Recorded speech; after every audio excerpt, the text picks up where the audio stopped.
I'm Greg Pullen, CEO of Northern Health, the largest health service provider in northern Melbourne. There we go.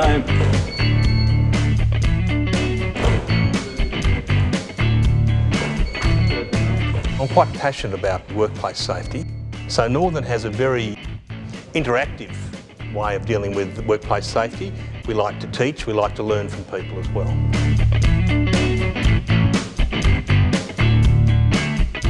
I think I'll learn things as a researcher that I would never learn as a CEO. Well, it's a bit daunting to me, I must admit, but sometimes I feel as though stuck in the corporate office, I'm a bit isolated in an ivory tower. So what I hope to do is to get down on the work floor and find out what actually goes on and what can be improved. I'm sure there are practices and processes in place at the moment that can be tweaked to make it safer for staff.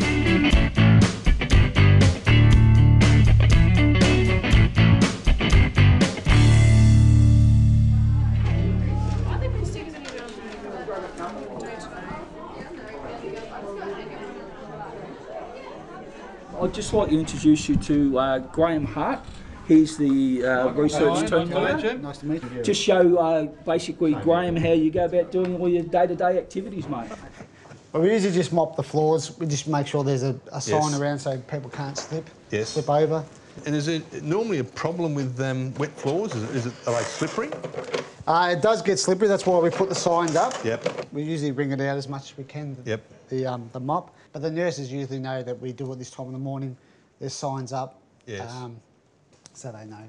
So you can see how many nurses are flying through, and this is still actually, this is an hour Yes. after we're normally finished with this room by now. But yeah, normally this is wet in the morning, so because they've mopped it. It only lasts like 5 or so minutes, but generally that's the busiest part of the day for that room. But I don't know what the PSA's schedule is, so maybe there's a reason why they have to do it at that And there time. mightn't be a reason, it might be just tradition. Yeah, that's it. That's how we start our day. I don't know, but yeah, I don't see why we can't do it. Or while the room's a little bit quieter, and then there's less risk. How long have you been here, Michael, at Northern? I would have been here 15 years. Is that right? Yeah. And do you enjoy working here? I do enjoy working here. Yeah. So if we were going to, go to management and say, listen, we've been working with staff and seeing what they're doing, and we think this should happen to make their life easier. Can you think of any one thing we could tell them, or Probably just maintaining the equipment. Maintaining the equipment, Like the hoists. Sometimes we get a lot of remote controls. We'll grab them, try to use the hoist in the roof. Yep. Doesn't work.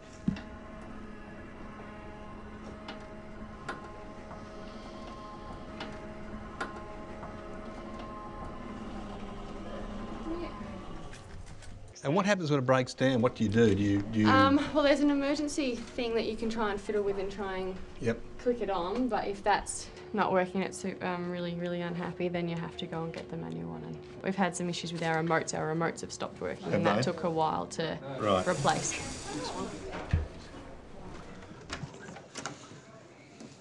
Knock, knock. You're always a bit further away from everything when you're down the back, so...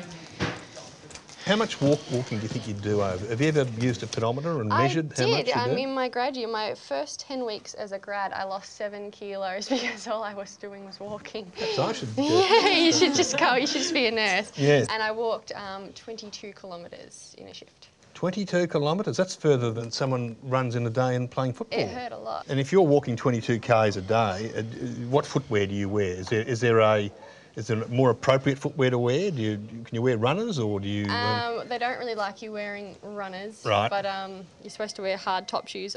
When I try to buy the right ones with the nice arches and all that sort of stuff, half the time they're so uncomfortable they give you blisters, and you can't afford to have blisters in the shop. You have to have comfy shoes at all times.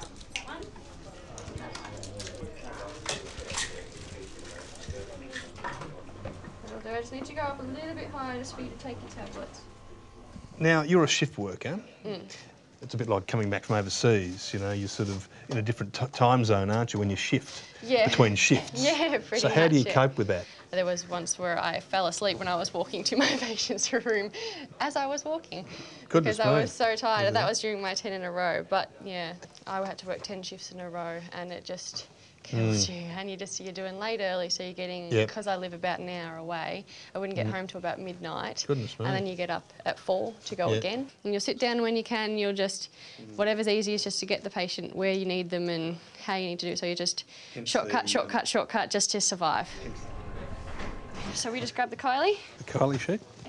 You don't have to do anything special with your knees or anything like that? Well, bending's always good and try and take the pressure off your back, but you're just going to pull him up. All right. Okay, 1, 2, 3. Good. And have you had any injuries in your work life so far that's required you taking time off? Touch wood, no. No, right. No, not me. But I think if you ask every other nurse here, yes, they have. They're all lifting type injuries, are they? Yeah, all back injuries pretty much, yes. And do you think the all good luck may be something to do with the overhead lifting and the mechanical devices? I think I've just been lucky, and I'm probably going on borrowed time at the moment, I would imagine. Goodness. Thank you very much.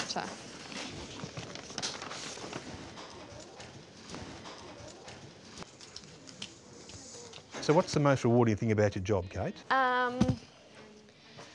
Probably patient satisfaction, I'd say. You tend to think that you've done a bit of a difference to someone's life.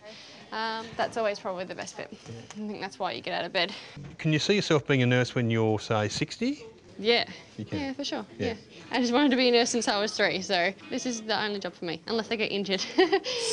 But yeah, no, this is... Hopefully you won't. Yeah, no, I love it. So yeah, no other job in the world for me.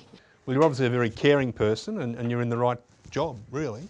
I mean, it is known as the caring profession, and you've shown today how much you care about the work you do and how you care about your patients. So that's a real credit to you.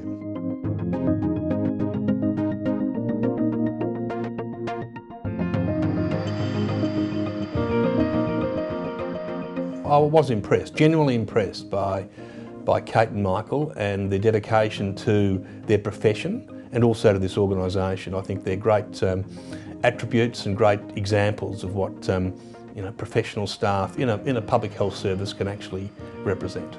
Hospitals are very busy places. Some things are done for historical reasons rather than because that's the best way of doing things.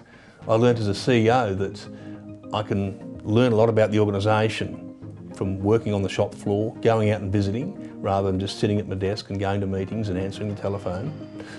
I picked up on a few things that I'm sure will help the organisation and I think will help staff morale.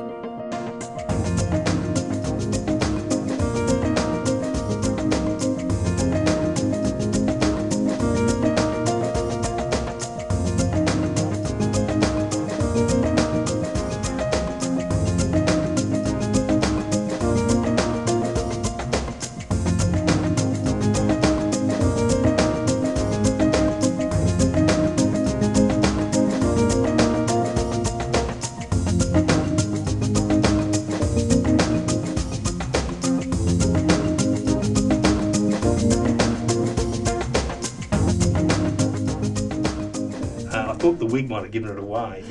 Did you think it was the worst wig you ever saw in your life? I just try not to look at it. Just distracting myself. From my perspective, getting out there and listening to you, telling quite truthfully what happens has been a revelation. It's good to see that you've come down from the office, and there are a lot of people sit up there and Well, yeah, really happy. it's I feel a bit embarrassed for not getting down more often.